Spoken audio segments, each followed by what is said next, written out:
Assalamualaikum warahmatullahi wabarakatuh. Selamat pagi Dewan Juri yang saya hormati.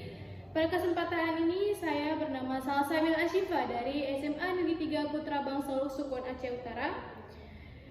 Pada mosi yang telah diberikan pada hari ini yaitu di negara-negara dengan tingkat korupsi tinggi, seleksi penerimaan mahasiswa baru hanya didasarkan pada indeks integritas sekolah dan indeks kejujuran siswa.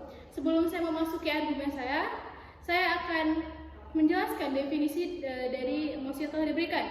Yang pertama adalah indeks integritas sekolah merupakan pengukuran kinerja institusi sekolah yang berbasis kejujuran dalam melaksanakan proses pembelajaran.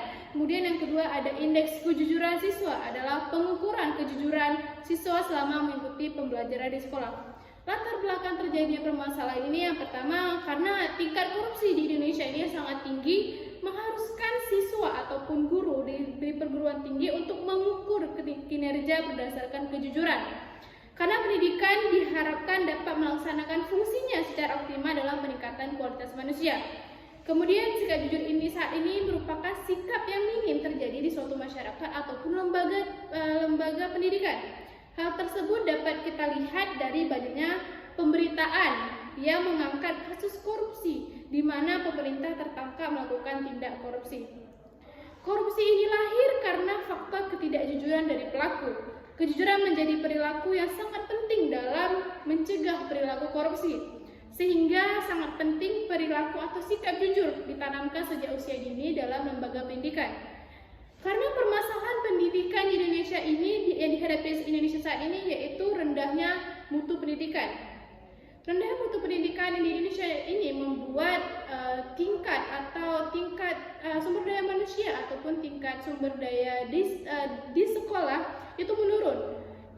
Peningkatan kualitas sumber daya manusia merupakan respon utama atau solusi terhadap berbagai masalah pendidikan di Indonesia. Yaitu solusinya bisa ditanamkan dengan sikap-sikap jujur kepada guru ataupun murid. Kemudian apalagi di negara yang tingkat korupsi tinggi, aspek yang penting yaitu kejujuran. Karena ketika seseorang melakukan tindak korupsi, tingkat kejujuran yang dimiliki seseorang itu sangat diragukan. Karena korupsi merupakan tindak kejahatan kriminal yang tidak adanya kejujuran di si pelaku. Kemudian pengantar pendidikan Tirta Harjo dan Lasulo menyampaikan bahwa pendidikan dapat diartikan sebagai kegiatan yang sistematik dan sistemik terarah kepada terbentuknya peserta didik. Sekolah ataupun lembaga pendidikan seperti universitas, SMP, SD, dan SMA merupakan memegang peran vital dalam menyelenggarakan pendidikan. Maka dari itu, penting bagi sekolah ataupun lembaga pendidikan lainnya untuk memberikan situasi yang dimana mampu mengembangkan karakter siswa agar memiliki sikap jujur. Karena sangat penting bagi sekolah untuk mengetahui tingkat kejujuran siswa. Karena dengan mengetahuinya, sekolah dapat merencanakan tindak lanjut yang akan dilakukannya agar mampu membentuk karakter kejujuran dari siswa. Jadi ketika perguruan tinggi ataupun sekolah lainnya saat menseleksi penerimaan siswa baru diperlukannya kejujuran dari siswa maupun guru. Karena kejujuran sangat penting, sangat diperlukan untuk pendidikan. Kita contohkan saja pada saat siswa yang ingin masuk perguruan tinggi, pada saat dia SMA ataupun SMP, jika tidak ada ditanamkannya kejujuran, kita contohkan saja seperti hal-hal kecil yang terjadi di lembaga pendidikan, seperti pada saat jual beli. Pada saat proses jual beli di sekolah, siswa mengambil barang jualan tanpa membayar. Itu merupakan sikap karena tidak adanya kejujuran. Kemudian yang kedua adalah ketika seorang pemegang uang kas mengambil uang kas untuk kepentingan pribadinya. Itu merupakan praktek kecil dari korupsi.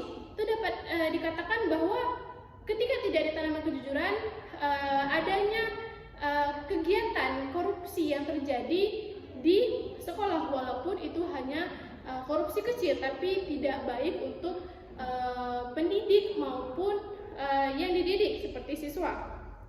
Kemudian ketika kita contohkan saja seperti kejujuran guru juga sangat penting. Panitia Lokal Seleksi Nasional Masuk Perguruan Tinggi Negeri (SNMPTN) Palu meminta kepada kepala sekolah di wilayah Indonesia untuk jujur saat mengisi data nilai rapor siswa karena dilakukan pemeriksaan ulang. Kalau terbukti ada sekolah yang memanipulasi nilai rapor, maka sekolah tersebut akan di blacklist selama 2 tahun oleh panitia. Hal ini dapat berdampak kepada adik-adik kelasnya menjadi korban. Kata Ketua Panitia Lokal SNPTN Palu, Bapak Hasan Basri. Jadi dapat kita ketahui ketika seorang guru memanipulasi nilai rapor siswa, itu merupakan suatu ketidakjujuran yang terjadi di sebuah lembaga pendidikan. Kemudian dapat kita sayangkan ketika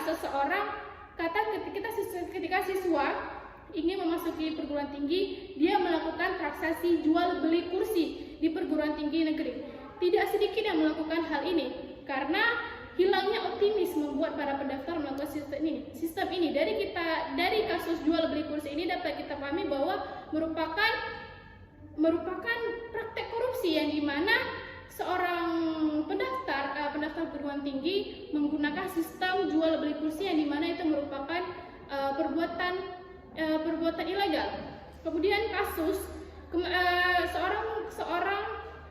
seorang siswa atau diberitakan oleh Kemendikbud menyebutkan Madrasah Sanawiyah MTS di Sidoarjo, Jawa Timur melakukan kecurangan secara masif pada pelaksanaan ujian nasional UN tingkat SMP sederajat. Murid dan guru di sekolah tersebut akan dijatuhi sanksi, diberikan nilai 0. Jadi ketika seorang siswa melakukan kecurangan, dia mendapatkan nilai 0 yang akan berdampak pada jenjang selanjutnya. Jadi saya dari pihak pro sangat setuju dengan mosi yang telah diberikan. Terima kasih. Assalamualaikum warahmatullahi wabarakatuh.